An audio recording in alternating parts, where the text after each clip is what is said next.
This podcast is part of the Pathological Nerdcasters Network. Find more at pncn.rocks, where all the geeks come to play. Yeah, but they're...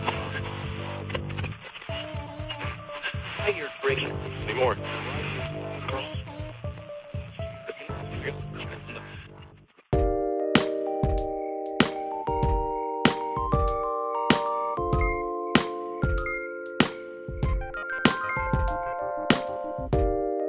Hello, and welcome to episode number 52 of the Botch Games podcast. I sound way more excited than I should be, but it's a really good episode this week. I'm joined later on by the fam to discuss all of the things that we've played. We played a whole bunch of stuff. It's a lot of fun. You're going to hear Tyler razz me repeatedly throughout the entire segment. It's great. Ugh, it's so great. And then I'm joined later on in the episode by Will to talk about Star Wars Rebellion. But for this little segment, I am all by my lonesome, hanging out for this little intro. I think it's a really good episode. I've done all the editing already of everything, and I think that you guys are really going to enjoy it. If you are a newcomer who's joining me because of listening to the Viewpoints episode with Tiffany and Patrick, welcome. I hope you enjoy an actual episode. Stick around and listen. It's gonna be a good time. And for all those coming back because they come back every week, I love you guys. You make what I do worthwhile.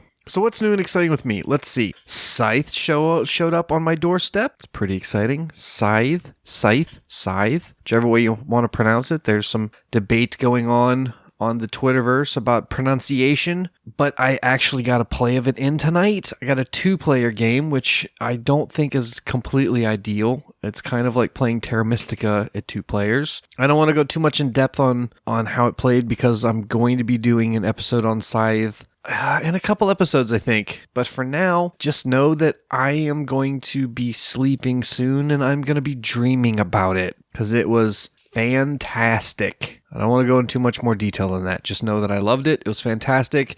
But I think that once I get into higher player counts, it's going to completely change the game. I think it's going to change it for the better. 2-player was really a lot of fun, but I think it's going to get much better with more players. And I'm excited to try it out. I really, really want to play it a whole bunch more, which is like the game that I'm talking about in this episode, Star Wars Rebellion. It was that same kind of like, oh gosh, I want to play this more. And I just don't know when it's going to happen. I'm really sad about that. Other than that, let's see what else is up. Pokemon Go released, and I'm sure that there are many of you out there actually getting up off the couch and walking around. It's a really interesting, researchable kind of thing, Pokemon Go. It's a game where you have to actually move around and find Pokemon out in the wild with augmented reality when you actually encounter a Pokemon to capture it. And there's all kinds of weird things going on the interwebs with, people like, oh, well, it's making people get up off the couch. Look at everyone talking about having sore legs. Or there's been crazy weird accidents because people have been like walking into trees and things. But for the most part, I think it's a really good concept because even if it's only for a few little bit of time, people are out there exploring the world again. My son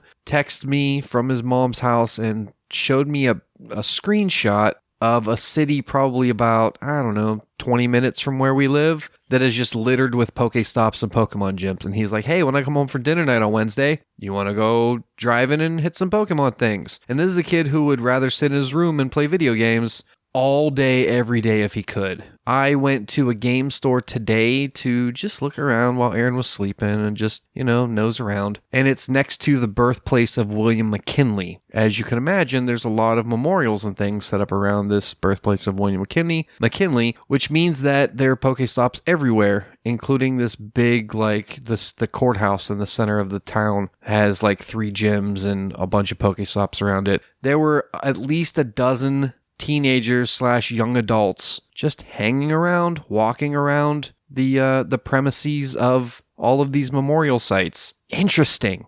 Super interesting. People getting out there and seeing things that they wouldn't normally see. It's just weird. And then there's such a big majority of Pokestops that are churches. So there's this whole internet culture going on that the name of the game should actually be Pokemon Go to Church. Or, in the Pokemon games, they've made such a huge deal about how religion and Pokemon don't really agree, kind of like religion and science, but all of the Pokemon stops are churches. It's just a hilarious dichotomy. But whatever. Pokemon Go is the thing. I'm a huge Pokemon fan from way back in the day. This game is bringing more people into the appreciation of Pokemon, and I don't really appreciate Pokemon Go. Sorry, I said it. It's all right. It's a thing. It's a game, I guess. It's right now a small cultural phenomenon, and I think that it's going to fade. And I'm not trying to sound like some kind of weird elitist or something, but those of us who have loved Pokemon for the past couple decades, we're still going to be in love with Pokemon, and there's a whole swath of people I think that are going to be like, okay, I'm done with it. I'm going to delete it.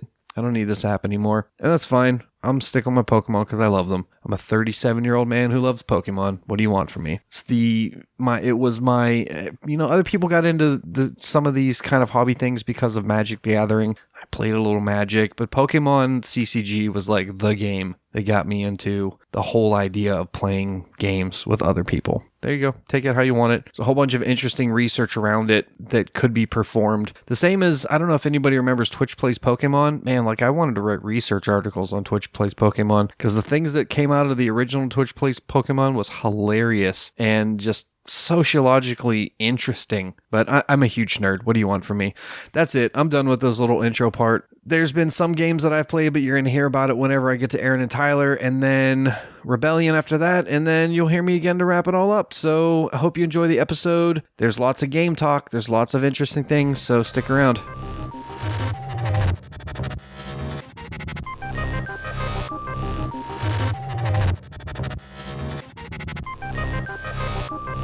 Hey, it's Craig, popping in for 1 second between segments before we get to the family and then to a later segment to mention two quick little things. First off, during the family section, there's a little bit of a hum going on at some point during the segment. It's a really weird, high-pitched little squeal, and I did the best that I could to get rid of most of it. But if you're listening on speakers and your dog suddenly starts to howl, you've been warned. Fair warning, you might get some dog howling. Secondly, in the Rebellion section, I don't want to spoil anything, but in any instance where we say red dice, we mean black dice. And in any instance where we say black dice, we mean red dice. We totally screwed that one up. So I'm catching it now. I'm letting you know ahead of time. Red dice equals black dice, and black dice equals red dice. So on to the episode.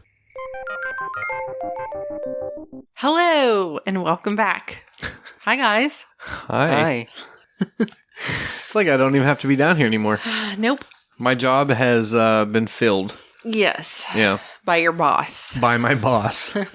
So what do I say this week? Do I say it was a really good week, couple of weeks? Do I say it was really bad, couple of weeks? I don't know. It was meh. It was meh. Game-wise or just in general-wise? Both. Oh. Meh. I don't know. You marched in the 4th of July parade. That was pretty awesome. And It then was awesome. And I got hated on Twitter. How'd you get hated on? Complimented. Yeah. / advice. Yeah, well, you needed advice. They said that your left hand was sloppy. Okay, because that's my left hand. And that you were too young for a porn stash. Yes. On Facebook, someone said you were too young for a porn stash and that I should ground your facial hair. Well, I think it was a good week for you and me. We played some games for 2 days in a row. We did. All weekends, just you and I played games. Yeah, that was nice. Mm-hmm. My frick tank is full. Good. So who wants to talk about a game? Aaron does. Well, let me see. I mean, ladies first, right? Yes. We played Quicks because Brandon came over and wanted to play Quicks. Yeah, before we role-played, we played a game of Quicks, and you jumped in. Yes, it's always a good time. I want to get Quicks Deluxe, I think it's called, because it comes with laminated sheets, and it also comes with the Quicks Mix. Did I show you that? What's the Quicks Mix? It has, like, these certain numbers are green, and then it goes to yellow and blue all in one column. So, yeah, it has all the colors, but they're all out of order. So you might... Like mixed in with each other. Yeah, each track has all 4 colors mixed in at certain points. Yeah, that seems amazing. Yeah. I like games like that you already like, and then they do something to make it different. Like, we just got Sushi Go. Party. We have not played it yet. That's on the agenda for tonight. Yes, but we love Sushi Go, especially I love Sushi Go. And so this just adds some more decks to it. Yeah, it's like changing up what cards are in there, almost like Dominion style, you know? Yes. But our Coup G49 or whatever it is, where No there's clue. Oh, they came out with a new coup that has all these different ones, but you still only choose so many roles to go in. So it's like One Night Ultimate Werewolf and Coup. Kind of, yeah. I guess, yeah. And the drawings are really cute, and it comes in a nice tin. But the tin doesn't make any freaking sense because there's not room for everything to go in there. Just wait till you see it. There's not room for everything to go back in the tin in their little organizer, and I'm kind of upset about it. Maybe you're doing it wrong. Nope. Should Google it. I'll show you Okay. when we get up there. Mm-hmm. But yeah, Quicks was a lot of fun. Yeah, Cooks is good. I love Quick. It's quick. Oh. I think, who was it? Me, you, Alex, and B, right? Yes. Yeah. Before we played Exalted, the role-playing game. Oh, yeah. Exalted Warrior. Nope. Zoltan. Did she do that? Did she roll? No. I roleplayed once. And that was enough. Although, what did we play recently, and you said that was as close to role-playing as you felt like you've ever done? I remember saying it, but I don't know what it was. Yeah, I don't either. And it was why I liked it. Is it on that list down there? I don't know. I don't know what it was, but it was something that we did together, and you were like, that felt like role-playing to me. That's the closest I've ever felt to role-playing. I think we talked about it recently. Yeah, I don't know. We'll think of it. Tyler, hit me with a game. Not a cool story, bro. Dixit. Still fun. Oh, you guys played without me. No, you were here. We played with my mom. And with Beth and Jeff. And with Beth and It's Jeff. just not on my list. So, are we getting to the point where... I still won, by the way. Hey, I won the first game. That's all that matters. That is true. He did win the first game. I don't know if that's all that matters, but he did win the first game. Are we getting to the point where are we running to the point where we need new cards? Well, we already did, but here's what I think. It was a little different when we played with Beth and Jeff, but that one night we sat there and played with the four of us, me, you, Ty, and Oma. We played through the cards and that was it. Yeah. You know, I think once you play through the cards with a group of people, like, that's it. But If you will change adding your group of people, will adding packs to that change that? no, it'll just maybe expand play a little bit. But I think, yeah, it'll still be the same thing. Are you still enjoying it? I am still enjoying it. Oh yeah, that's good. Tyler, are you still enjoying it? Yes. Good. Yes, I am. Might be one to trade in the future. Dixit? Yeah. Really? Well, once we play through everything, yeah. I don't know. I think if we get expansions of cards and mix them in there, that there'd be so many options that we wouldn't hit them so often. Yeah, true.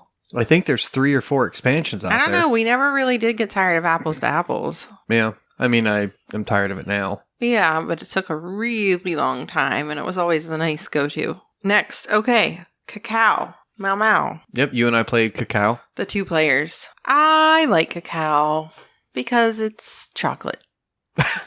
Cacao. No, it's bright and pretty. Reminds me of that game that's up for Spiel des Jahres a little bit, only it's better. Karuba? A little bit. Oh, okay. Yep. Oh. You have to match your tiles up. Because of the tile laying. Yeah, I guess so. Okay. You're making a path, kind of. Like, kind of, I guess. It's just real simple Yeah. and enjoyable. Mhm. Pretty. And you whooped me that game. I did. No, you didn't. I beat you by 20 points. Did you? By 20? Yeah, 74 to 54. I whooped you, La. Yep, you whooped me. Golf score. You Yep. whooped me. Yep.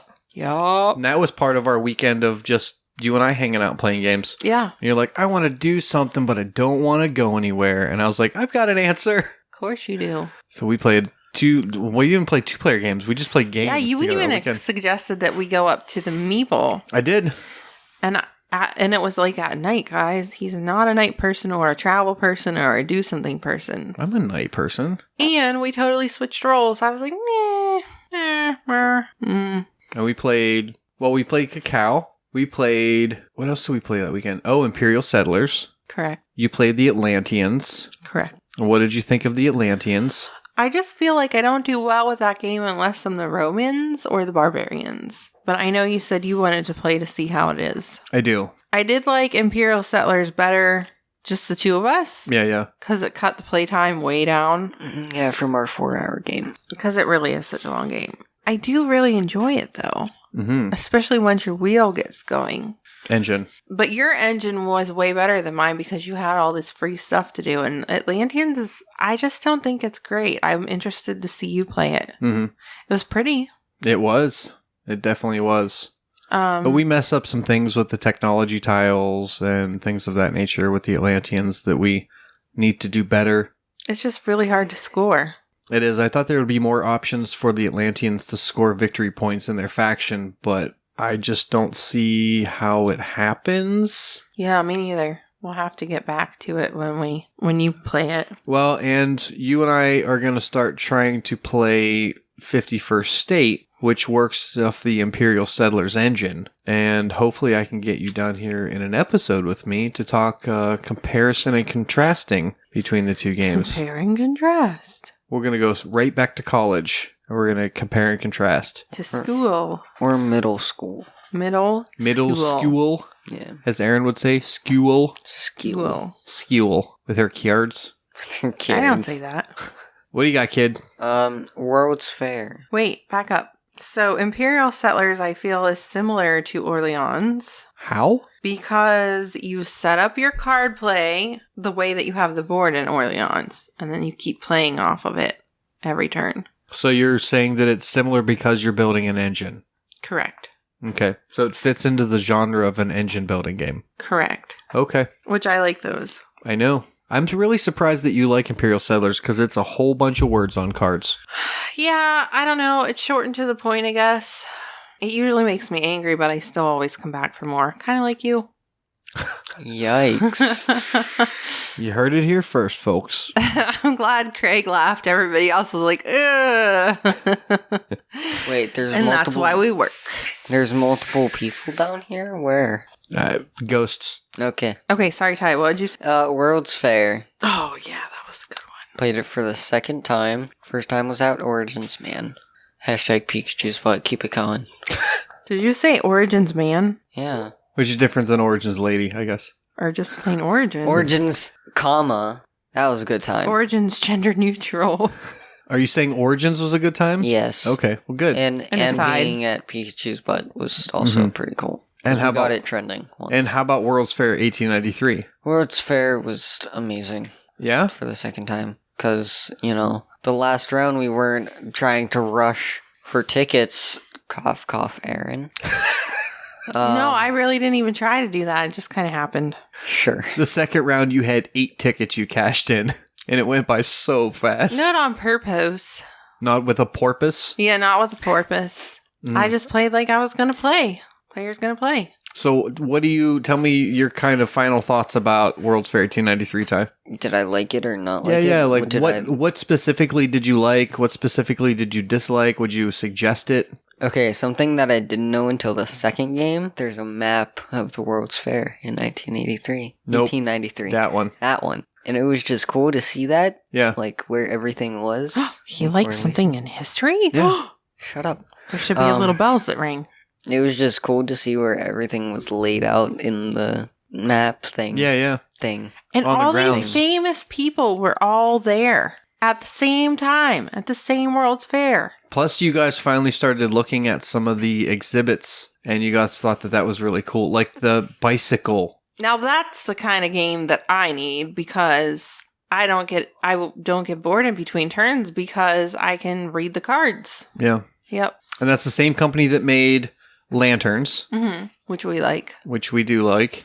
They just have a really high quality board. They do their research Renegade and they get it and, right. Yeah, it was good. And there's an expansion that's going to be coming out for Lanterns. I was hoping you would say so.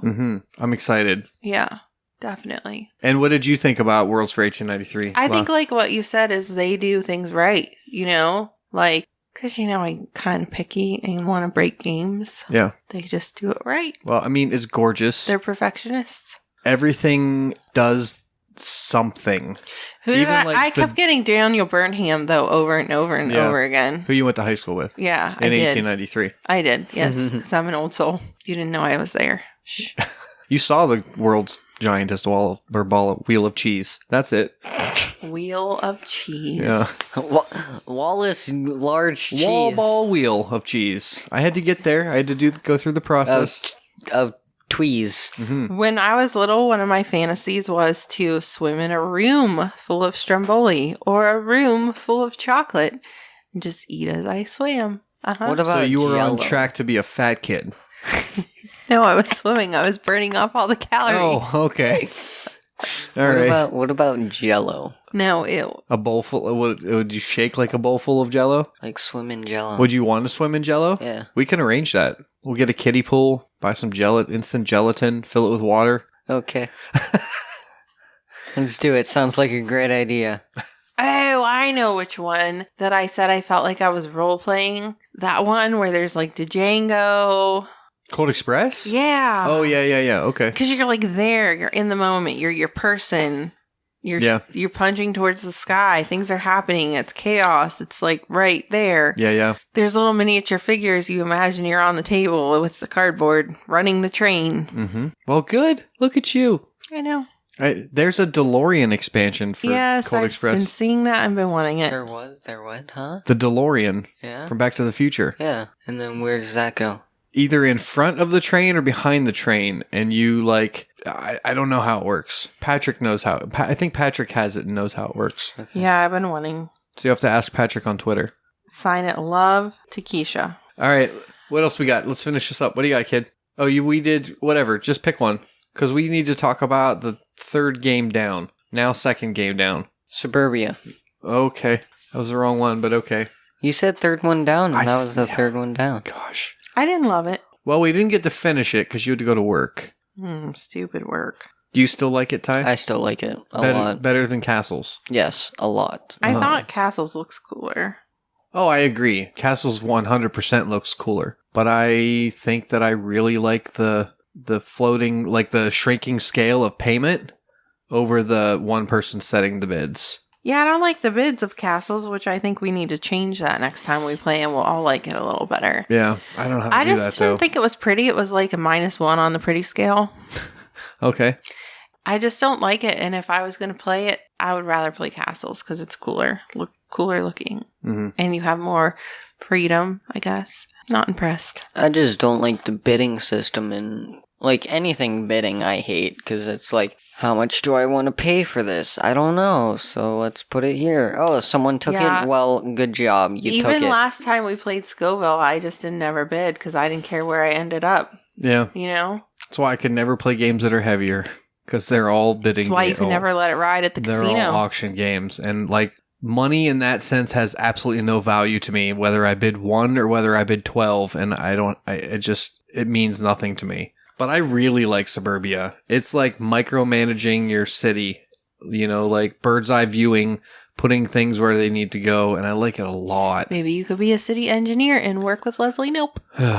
Okay, we got a couple more to finish up on, and then we can wrap this little part up. Okay, so Hanabi. We did.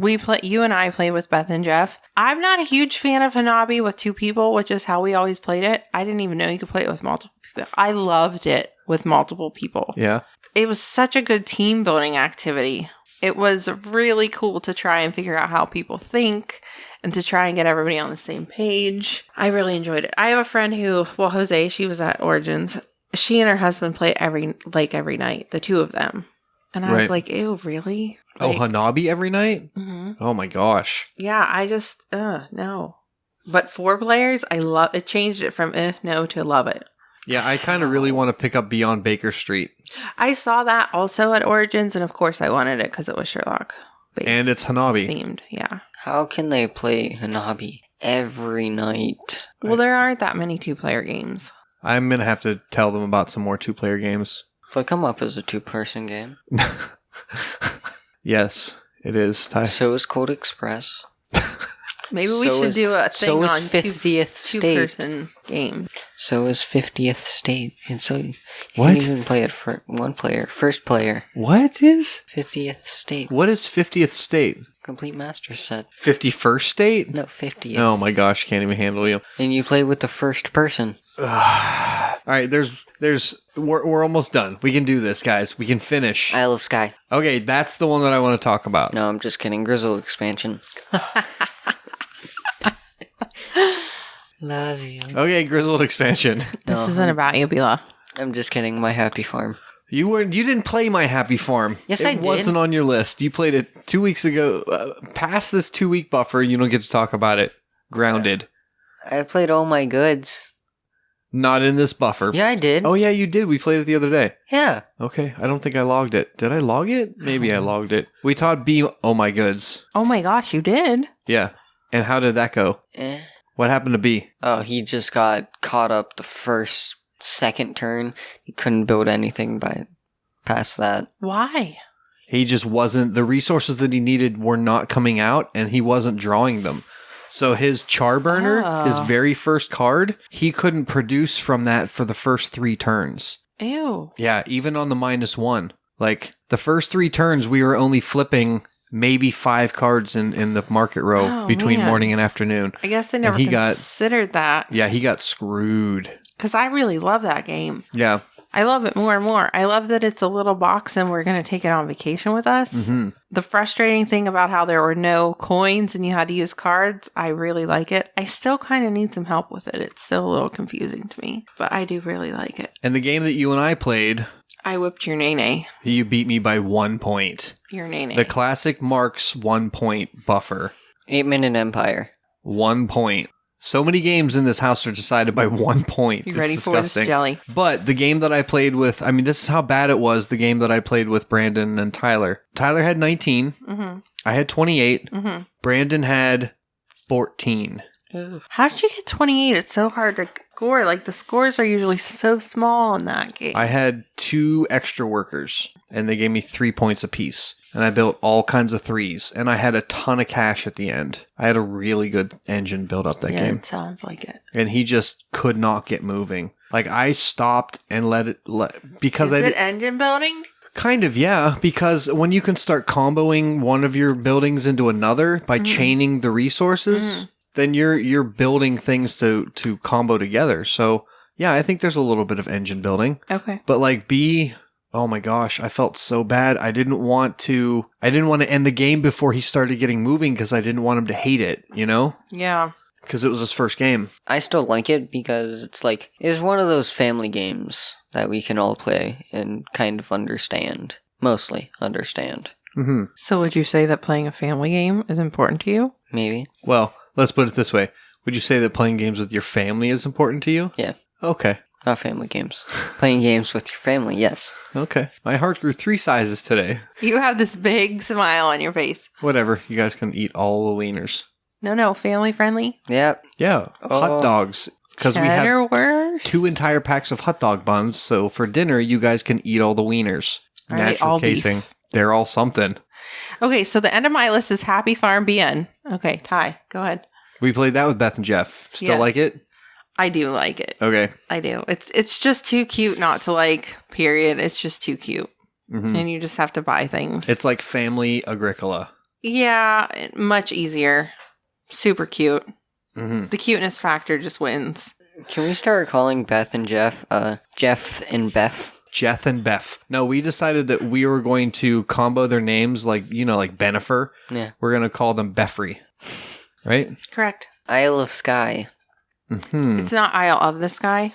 No, it's Isle of Skye. So it's just this Isle of a Sky. Like a sky isle. I don't know. You're playing a Scottish clans. So I don't know what that has to do with. It must mean something in Scottish. If in Scottish tradition, I have no idea. Ireland is the Emerald Isle. We don't so care maybe about Scotland. Ireland. No one cares about Ireland. Double rainbow. What does it mean? Wow. I'm hiding behind so many things. So if You are. if you threw something at me for that comment, I'd be it would safe. just prove that I'm Irish. Right. All right, Tyler. Tell me what you thought about Isle of Skye. Didn't like it. Didn't hate it. I think it's going to end up on the trade list from what you told me. Which is disappointing because I was told that I should buy it, no questions, and that I would love it. I don't know. Anytime somebody says that, though, that's a tall order.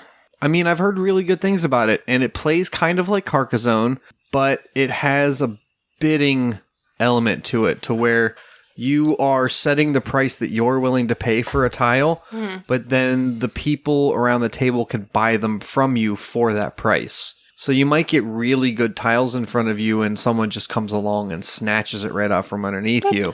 That would just make me angry. I know it did make me angry because I have no understanding of the value of coins in a game. Exactly. For bidding. So it made me so angry. So angry. That's my problem too. It's like, how high should I put this? I'm surprised you don't like it because to me, bidding is so similar to bluffing. It's not. No. Yeah, that's how I see it. I don't agree at all, actually, because I love bluffing. Well, actually, I don't agree. That's fine. I do love bluffing, but bidding, like I said, has absolutely no weight of the worth of a piece of cardboard in the game.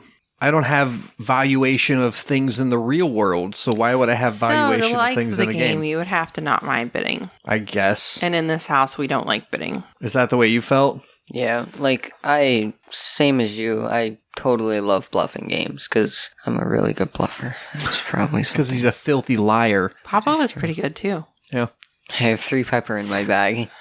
The tile laying was pretty cool. Like, in the beginning, the tile laying was like, ugh, whatever. But by the end, I was really enjoying the tile laying.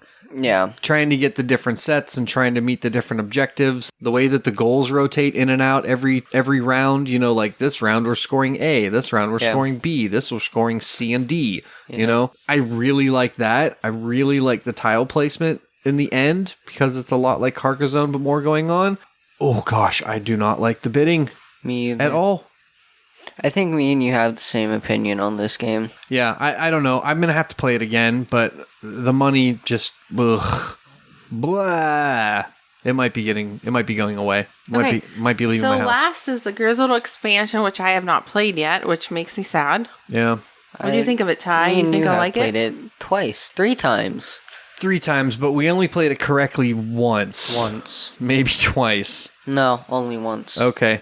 So some things change. Yeah. If you're hearing all kinds of craziness in the background, apparently we have just entered Thunderstormageddon. And Stormageddon. I apologize for that. Hashtag Doctor Who. So so the major thing that changed, Tyler, is once you withdraw, what happens? Your character, well, first of all, you get to use cool standees. Yeah. Standees. Okay, I thought I said that right. Yep. But you take them and then you place them back where your hard knocks are. Yeah. And that completely nullifies your hard knocks. He was nullify. Be still my heart. Yeah, whenever you pull your character back from no man's land on your hard knocks, like, this is super important, you're going to really like this, your hard knocks are nullified until the next turn. So if, like, no one can withdraw if they have more than 2 cards in their hand, if you withdraw, then that card no longer affects everyone else. They can withdraw then. So wait. So you can die to save people. You can withdraw so they're not affected by... Okay, so if you have a trauma in front of you that's like rain, which means there's an extra rain on the table, if you withdraw, that rain's no longer on the table. So people can then play a second rain onto the table. So when Understand, kind of? No, we'll have to play it. Okay. So when you withdrew, that means that it will nullify the mute card, so you could have talked after that. Yeah, but that one's kind of tricky because still the point of being mute is to not share information with the rest of your team. In every game for like the last 3 games, I've gotten the mute card, and this was the first card I played, and it stayed all game. Yeah, I heard you had to be quiet the whole time. Yeah, this was my face. No one at home will see this, but this was my face for 45 minutes of the Grizzled. It was. It's just like straight face looking at the cards. Ugh, yuck. It was fun. I loved it. And we lost. We tried to go last stand, and it came to me. Last stand is a mission in the game, in the Grizzled expansion, which you deal out every card. If you can get rid of them all, if everybody can get rid of the cards in their hand, they win. If not, then, automatically game over. Yeah. We should take that to Beth and Jeff and have the team element. Yeah. Yeah, definitely put it on the list. And it came to me, and... Oh, if you can't withdraw either. It's like, this is the last shot. If you do it, you win. Right, just like a last stand. Yeah. And it came to me, and I either had to withdraw or make us fail the mission. So we lost. So that's all. That's it. That's all we've played, right? Yes. Yep. It's been a fun week. Yes, it has. Okay. Anything else anybody wants to say before we finish up? Still haven't played Nope. Bring Out Your Dead. Nope. Gonna try Sushi Go Party. Yep. Which I bought, by the way. You did with your own money. Yes. Your own gift card. All right, people. I will see you in 2 weeks then. Okay. Hope we play some games. See, because Sushi Go comes up every podcast. Yes. And Which we also played it with Beth and Jeff. yes. All right. Thanks, guys. You're welcome. Bye. Bye.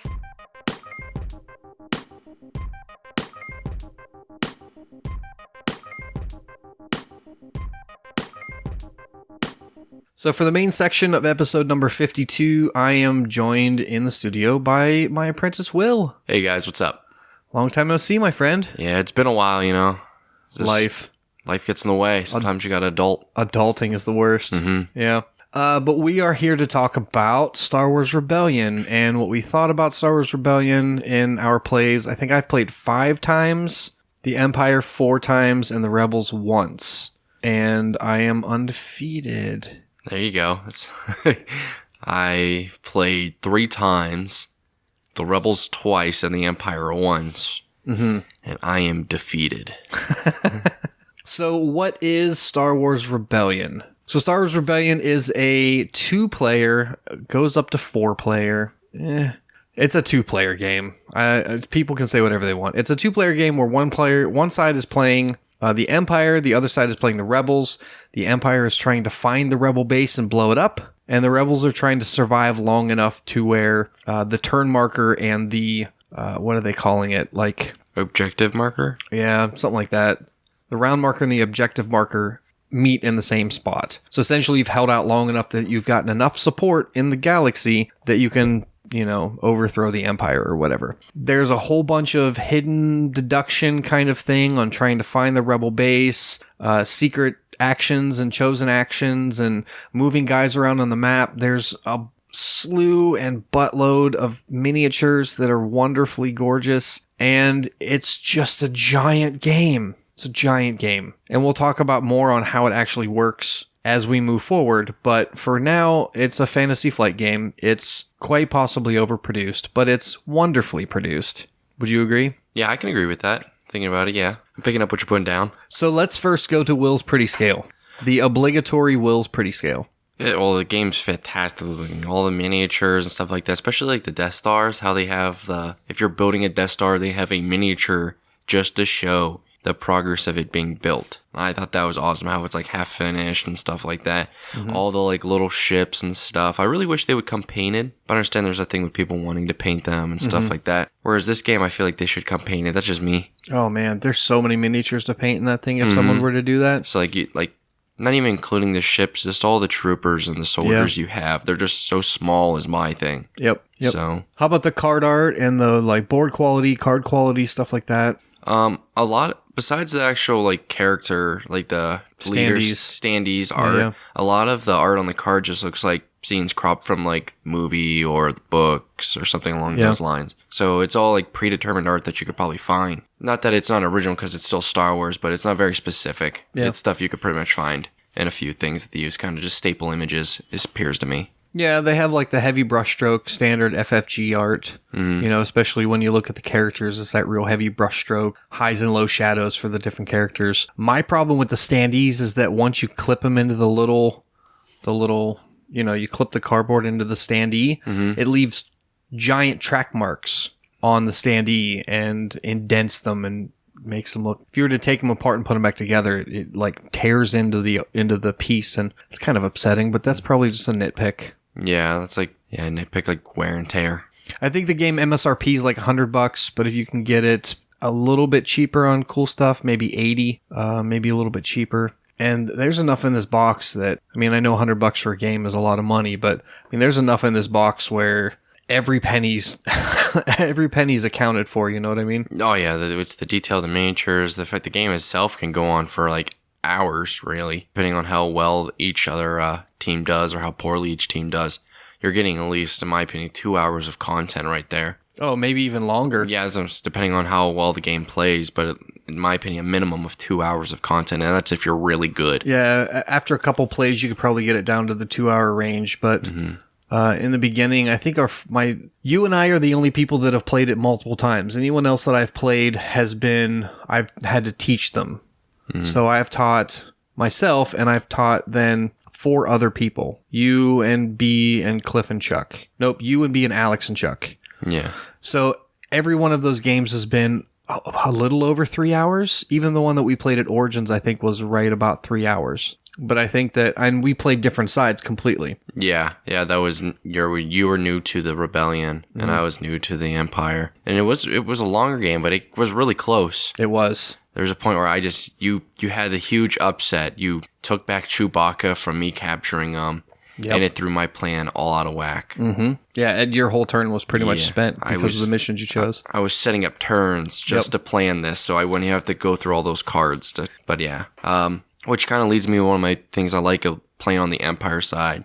which is my most recent play, my last play, is there's multiple ways for you to find the hit rebel base. Yeah. And I thought that was interesting. It's not just you like, okay, I'm going to jump to this planet. Are you here? Are you here? Just like a war of attrition, basically. How back and forth you can land. How lucky and quickly you can find it by flying through it. Yeah. Being able to keep your Death Star going, really, without just randomly blowing things up. But there was a point in time where I I wanted to blow up a planet just to do it, because I didn't think I was going to be able to blow it up in the rebel base. I just wanted to blow up a planet, and that kind of threw me off. But like I've blown up Bothwai every time I've been the Empire. First, like, within the first 2 or 3 turns, I blow up Bothwai. Yeah. Many Bothans died. Yeah. But like how the Empire has the ability to capture the leaders or corrupt the leaders, I thought that was neat. Especially if you get the one with Luke, how Luke you lose a morale. But Luke also has 2 standees where he starts out as Weenie Luke, and then you can convert him to Jedi Master Luke through a quest, which is like interesting to me. I thought that was cool. I want to try out the more detailed stuff. Yeah, kind of get into the nitty gritty now that we're comfortable playing it. Don't have to bounce back and forth between the rules. Right. Plus, we can now do the advanced setup, and we can do the leader bonuses and things like that, because we've been playing the basic game. The way that the game plays, you are moving dudes around on a map. You're having battles. You're completing missions. You're committing your leaders to different planets to achieve different goals. The planets are making you produce ships and troops and things like that with a build queue. Like, it feels very... how did you put it in a certain way that it felt to you like some like an RTS? Yeah. Like real time strategy with that. And like me, I'm personally not very good at those games. Or like, okay, I need a plan for these to come out on this turn so I could do this on this turn. I'm usually thinking like, I would like to think I can do like 1 or 2 turns ahead. But when you get into like the RTS, like if you're going to be like super good at Rebellion, you'd have to think of like the next like 4 to 5 turns ahead. And that's where I believe you can get to like finish the game in that 2-hour span. The more accurately you're able to predict what the other side's going... Well, I would even just say this is more Empire side. The more accurately you're able to predict what the Rebellion's going to do, the better the game's going to go for you.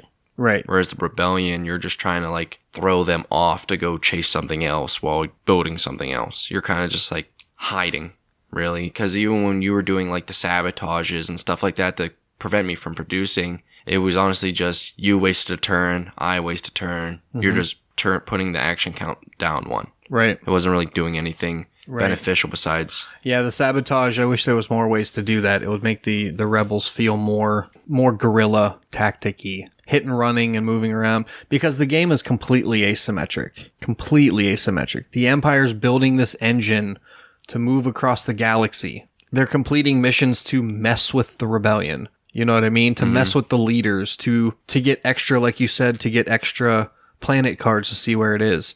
But then the Rebellion's whole strategy is hit and run tactics, moving small little fleets around to gain popularity. But then the Empire can just drop a troop somewhere and that planet's subjugated. It might not be under Empire control, but it's subjugated and it produces for the Empire. So the Empire's build queue is like huge. 30 things that'll be coming out within the next 3 turns, and the Rebellion's like, I got an X-Wing and a guy. Yeah, it felt like when I was playing the Rebellion, I guess I came close to one when we were playing with Chuck, came real close. I feel like it's just more running than like hit and run. You're just trying to survive. Yeah, like you'll get into the little skirmishes that you're forced to get into or you need to get into to take like loyalty in a specific area so you can get a specific mission off. Right. But you're just praying to get a card. Yeah. And I didn't like that about the Rebel side. Not that it's definitely possible because you beat me as the Rebels. Your first time as the Rebels. Yeah, but I worked really hard to do that. Really hard. Like, I used everything that the mission told me to do. That's exactly what I went for and nothing else.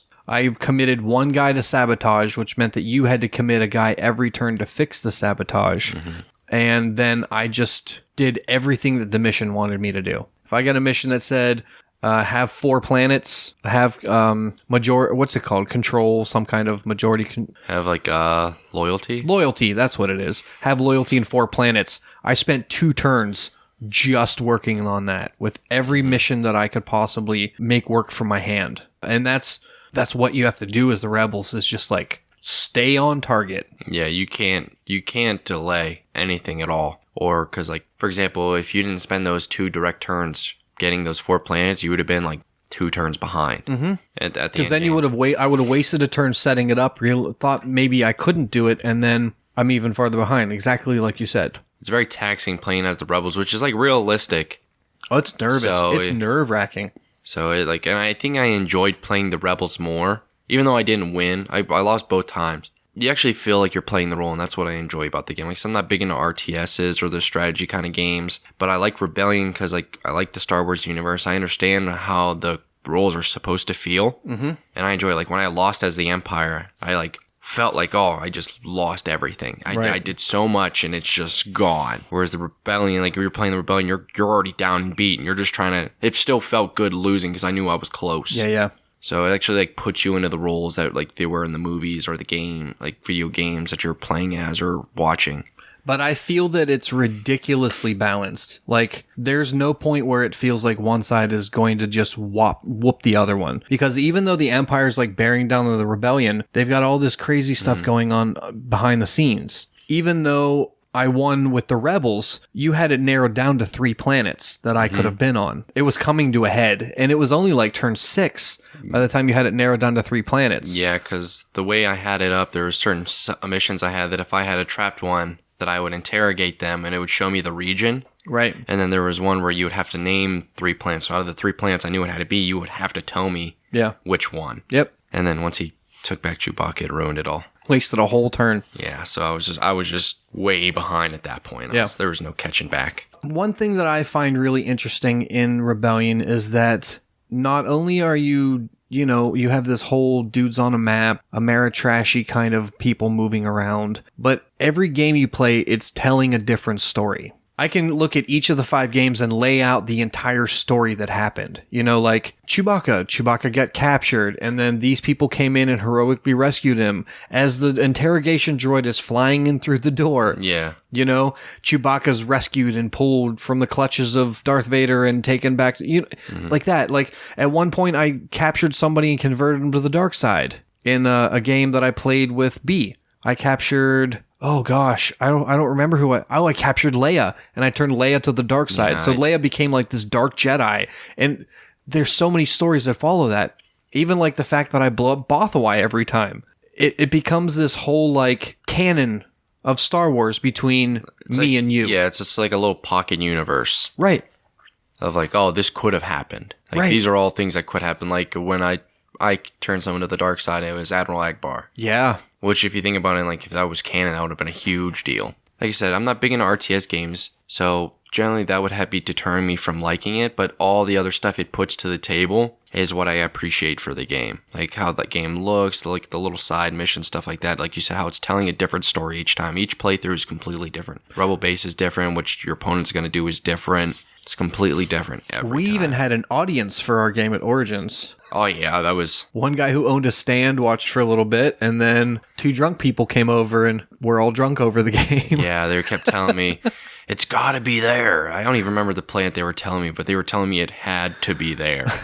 And I'm like, no, it's not there. I have the card in my hand. Oh, it was so funny. But yeah, I mean, it definitely has a table presence. It definitely, even just looking at the game, you see the story that's going on. Yeah, like walking past, because I seen 1 or 2 people playing at Origins later at night once the exhibit hall closed.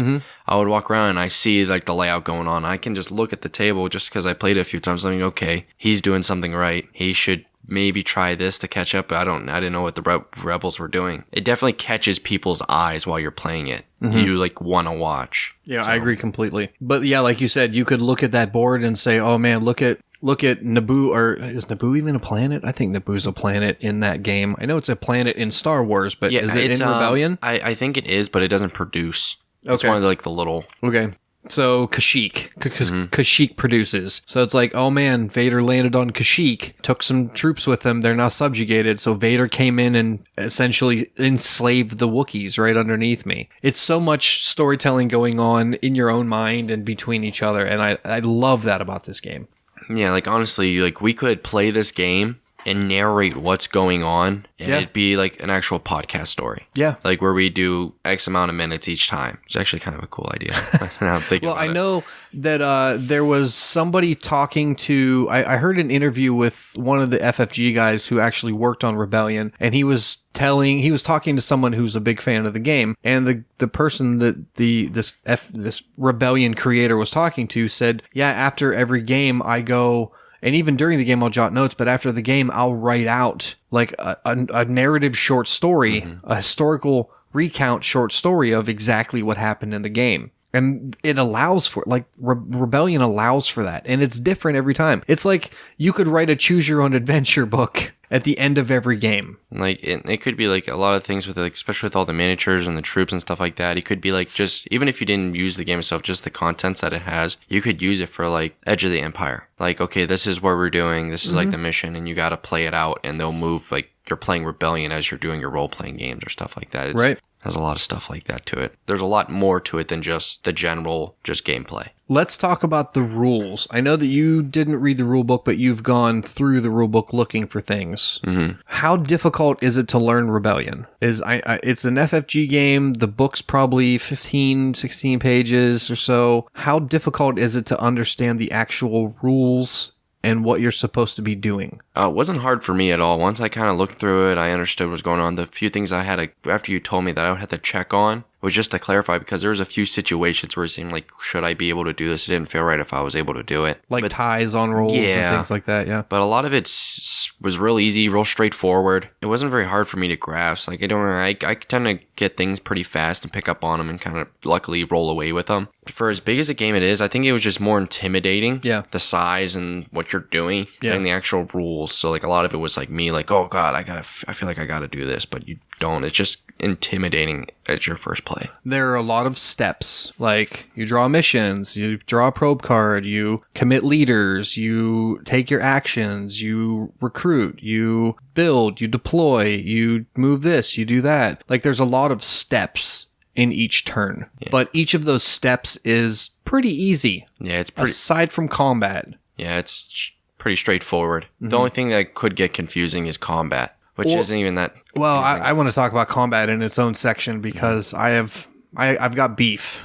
I've got beef with combat. The only thing that could be confusing is whenever you have your missions, and the missions is either attempt or resolve. And a lot of those times is sketchy if you're not paying exactly the attention that you should be to the text on the card. You could be committing extra leaders and rolling dice that you don't need to be rolling. And then again, once you have leaders on there and you commit more leaders to another mission at the same place, what stacks, what stats are you going off of? You know, that part gets a little confusing for me. Teaching other people, not so much myself because I've got the rule book in front of me telling me what to do, but explaining that to other people has been challenging a few of the times that I did it. Yeah, I'm not very good at explaining rules in general, but yeah, I can see that's where it would be difficult. We had one at Origins too where we already had leaders on there and you committed and you went, oh crap, I didn't see that other guy there. Does that add? Do those add to it? And so we looked it up just to clarify, and so you can end up with these like big dice battles of, oh, I know what it was. One of the mission where it says all of your skill icons count. Yeah, and you had someone with like the 4 yellow, that lady. She had like just generally 4, where it was like a Vader roll when I was using the reds. Right. And you thought you had it until we saw that it was all skill icons, and you're like, oh no,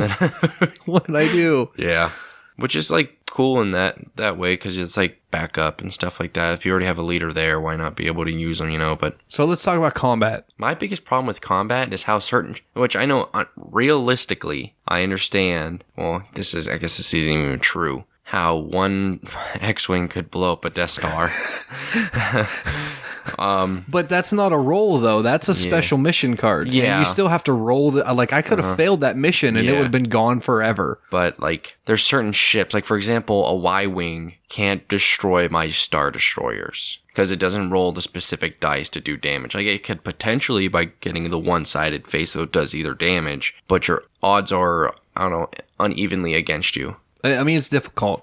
I'm not a fan of the combat at all. I think that the die system is overly convoluted for the sake of complexity. Like, I don't think that you have all these icons, and then you have the lightsaber symbol, which lets you draw a card or use a card, and then you have these battle cards, and the battle cards are most of the time useless. Yeah, the only ones I've ever had to use is deal 1 direct damage or block 1 damage. And I understand that the cards are there to mitigate the die roll luck, but I don't even enjoy the dice rolling portion of it. I mean, I understand why there's the red die and the black die, and then you have your red health and black health, because the black health is the like the bigger stuff, like your ATSTs and ground fights and ATATs, or your Star Destroyers. So it's not like, oh, my X-Wing comes by and just blows up your Star Destroyer because I rolled really well. Yeah, there's a chance it'll do some damage, but I'm rolling on red health, which just hits TIE fighters. So I understand that, but I don't like it. I don't like getting into combats just because I don't want to have combat. I don't like how they have the different dice, like the red die and the black die, like how you were saying there. I feel like if they would have just increased the general health of certain items or certain pieces, that could have easily avoided it. Like you have, like for example, if you have 3 X-Wing and 1 Star Destroyer, that's like somewhat believable. Like 3 X-Wings can fly around and do it if this Star Destroyer is just on its own, not really knowing what it's doing. But at the end of the day, they can't do anything because they're not rolling the right dice. For example, you could have all your X-Wings on one of them, right, and it would still be very difficult. Right. I mean, it's an FFG game, so it has to have dice. I mean, that's just the way it is. It's right. Nature of the beast. Except, hey, that's my fish. You don't have dice in here. That's my fish. But other than that, most FFG games have dice. And I understand that they had to do it in here because you have to allow for the luck of an X-Wing actually blowing up a Star Destroyer. But you have, like you said, you have the opposite reaction to that, which is I've got 10 X-Wings against a Star Destroyer. I haven't done any damage to it. Yeah, and the Star Not a bit. We'll just slowly burn them all down. Yeah. Because it's rolling like 2 red and 2 black dice. Right. Now, what do you think if they would have done something like the Blood Rage combat mechanics, to where you have a handful of cards and you have your unit strength and then you each reveal a card to influence that stat line? I would have liked that a lot better.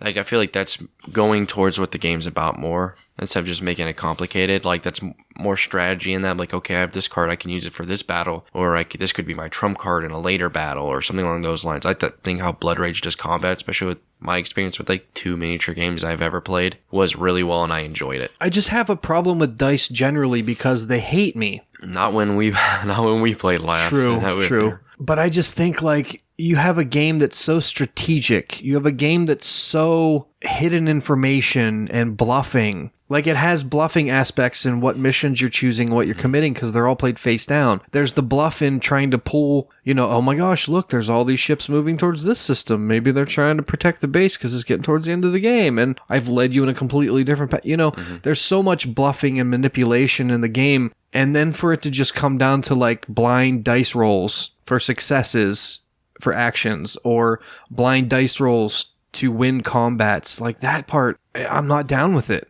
Yeah, it kind of defeats like a big portion of the game. Now that you're mentioning it, I didn't really notice it until you said something. I just figured, it's luck. It's just general luck that's in it. And I'm okay with general luck. But this is real heavy for how much you're working so hard towards something, and just for it to be ruined by 1 dice. Right. And especially in the 2 distinct types of damage between red and black damage, then you're doubling down your luck. Because not only do you have to have the correct die type, but then those die types have to roll the exact icons that you need. Yeah. So if I have like an X-Wing and a Y-Wing, an X-Wing rolls red, a Y-Wing rolls black, you've got TIE Fighters and Star Destroyers, my X-Wing has to do enough damage to kill that TIE Fighter with those red dice.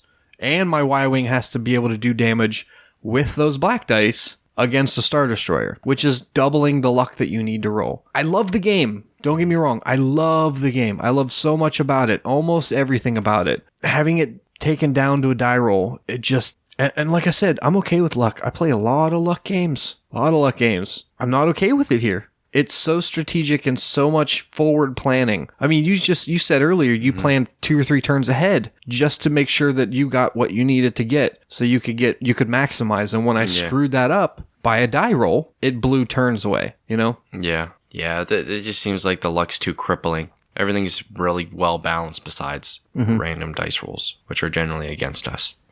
Generally. Or in the last case, we're super for me and horribly against you. Yeah, it was so bad. Yeah, which can ruin a game. If you put all this mental energy into strategically planning everything that you need to do to have the best game tactically and strategically that you can, to have it ruined by a bad night of dice rolls is just a kick in the pants. Unmitigatable, minimally unmitigatable dice rolls. Like X-Wing, there's a lot of mitigation that goes on in X-Wing. You can cancel this to change 2 of your misses to hits. Cancel your hit to do 1 critical damage. Like, there's things that you can do. Yeah, like ship upgrades or evades, stuff like that. I took an evade token.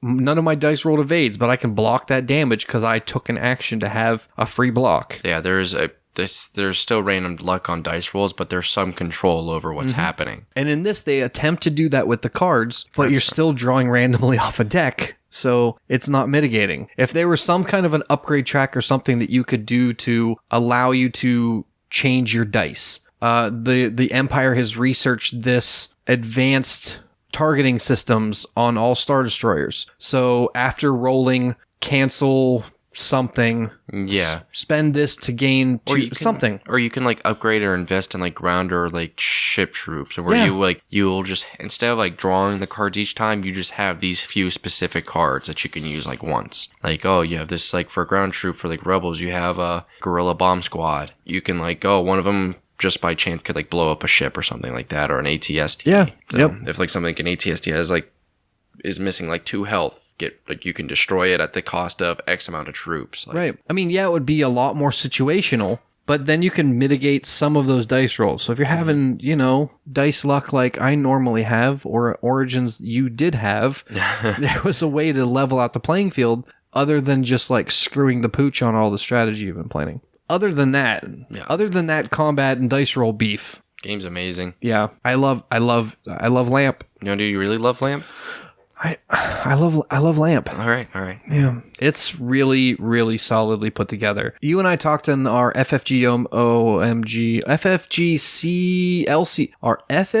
LCG OMG episode. Yeah. When we talked about Android Netrunner, and I said that it makes me so nervous playing it because it's like it's an LCG of a bluffing game. Or it's a bluffing game in LCG form. So you're constantly, especially if you're the corp, you're playing cards out face down. Oh, you want to try that one? Oh, it might be you're a trying trap. to like get him to come at you, like poke the bear. Trap. And that game makes me so like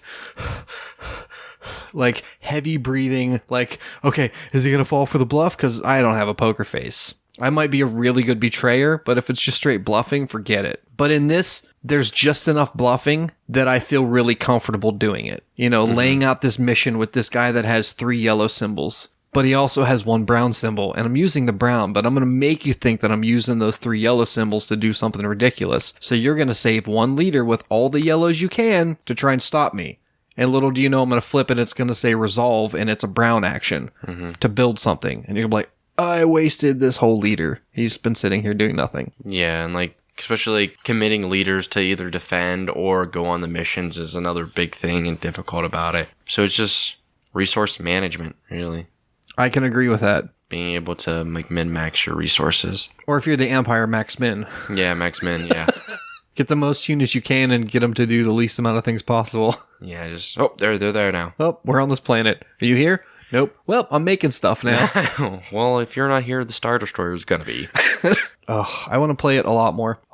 Oh yeah, it's one of those games that I have to you can't play it back to back. No. If you can, God bless you. Yeah. Like I have to play it once, and then I could probably play it later that week because it's super time consuming, which isn't a bad thing. Like a lot of people will see that as, it takes 3 hours. I don't want to do that. No, I have no problem spending the 3 hours. But it's mentally taxing. Yeah, it's just like I'm tired afterwards. Yeah. Like, I either need some food in me or I need to take a nap. Yeah. So I've heard people say that we are an exception. That normally in their games the rebellion wins. The rebels win. Really? Yeah. I feel like that's just people playing the Empire wrong. I think maybe so. Because the Empire, yes, the Empire feels like this behemoth at the beginning. But nearing the middle of the game, the Empire's really struggling to hold on to certain planets, but also because you spread yourself so thin, like I'm going to drop a troop here just to see if you're there and build some stuff. And then the rebellion's just like, hey, mission says I spawn 3 guys there and have a fight. Like you said, it's resource management, but the Empire's this constant flux of resources. You never know what resources you're going to have from turn to turn. So yeah, I don't know. I don't know why the Rebels keep winning in other games. Maybe people are turtling too much. I think with the Empire, you have to be really aggressive. Yeah, I think people like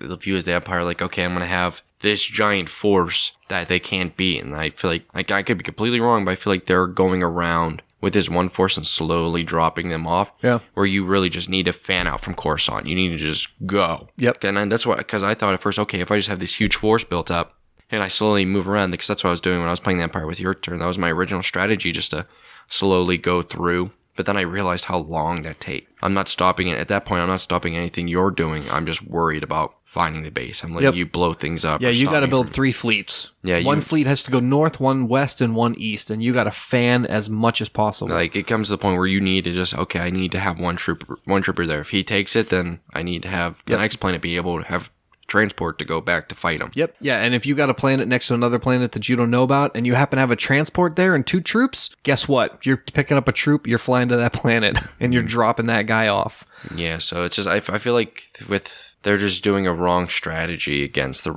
rebels. Yeah, you have to be diverse, but you need to maximize the amount you're producing. Because it got to the point where I had so much stuff producing, I had nowhere to put it. I just eventually had to toss a few troopers because there was nowhere I could put them. You need to just fan out and drop as many people off as you can while you're fanning like the area, your perimeter. Hopefully they try that. I'm not sure. Like I said, I haven't won a single game, but I feel like that's a good strategy. I think it is too. The only way I won with the Empire, because I played them 4 times. I won because I didn't stop pushing.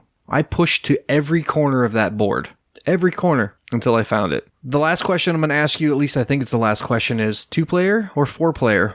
Or somewhere in between? A person here, let's put it this way. 1 person on a side or 2 people on a side? Which do you prefer? One, because the first time I played, I had Chuck, and we just had different strategies, which threw off the first three turns. It wasn't until then where I was like, okay, I know what we need to do. And I kind of took it away from Chuck, and I felt bad that I kind of just kicked him out the game. It's more of what I would say is you have a coach and one person executing. The coach is okay, I feel like you should try this. Have someone okay, they're trying to do this. Have someone trying to talk to you because you're trying to think of a lot of stuff at one time. I feel like that's how it would have to be with this, because if they're able to do stuff, they can, eventually I have all the say-so you're not going to do that. And then it's Yeah, there's not a clear division of responsibility, which, and I think that you could not play I don't know why you would play 2 on a side, because there aren't so many things going on that one person can't handle it. So why have it be 2 players if 1 person can handle it? 2 players, unless you're identical twins who think on the exact same wavelength, I don't want to be involved in that. No, it's just too stressful. Because then you're arguing amongst yourselves. I'm trying to play a game here. I don't want to spend 15 minutes discussing why I think that this is the best plan. I'm just going to do it. And if I'm wrong, I was wrong. But I'll make up for it next time, Yeah, like I said, it seems like it would be more of an advisory role. Just having that one person behind you, hey, they're doing this. You should try this. And I'm oh, I didn't see that. I didn't. For example, they say if they're building stuff on Toydaria, the Rebels are on the Empire. And I'm okay, well, Toydaria are only giving them a troop and 1 transport a turn, which isn't a big deal because all they're going to be able to do is move. Plus, I'm coming to blow up Toydaria anyway. Yeah, that was my first thing I did. First thing, I moved my Death Star there and blew it up. But yeah, I feel like it's more of an advisory role. Hey, there's this stuff going on. Don't forget about it. It's a 2-player miniature game. Yeah, it's just like X-Wing, just like Warhammer or War Machine. It's a 2-player miniatures game. I feel like they just put the 4-player on there just to be people oh, we can all play this together kind of deal, just to maximize their market of profit. Any last thoughts about Star Wars Rebellion before we wrap this thing up? Hopefully they release some expansion for it or something like that. Just added forces or different things you could do or different cards to clean some stuff up. But other than that, I like it. It's a 2-player miniature game. You got to go into it like you're playing a 2-player miniature game. But the rules are on the board. The rules are in the board game and not per your army. If you're playing War Machine and you buy Menoth, it's going to play way different than if you play Krix or if you play Signar. And each army has their own little niches that follow the army based on the units that you buy. That's your rule set, or the units you buy.